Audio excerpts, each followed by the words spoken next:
to, build something and get a lot of people to use it. And then there's an experimentation phase that goes, like, you're talking to customers, you're changing very fundamentally the way they do one thing or the other.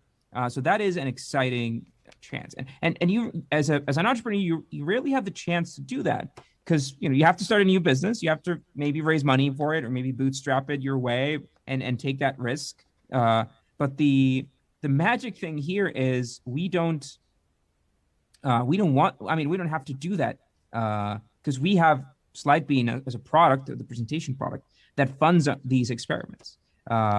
Launching a new product brand new as a new company. Yeah, well, maybe we get to start anew and come up with a new name and whatnot.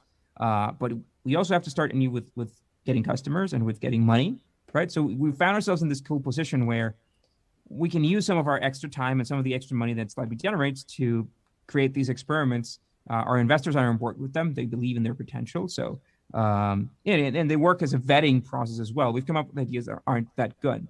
But when we have a good idea, we have the capital to develop it, and that's exciting.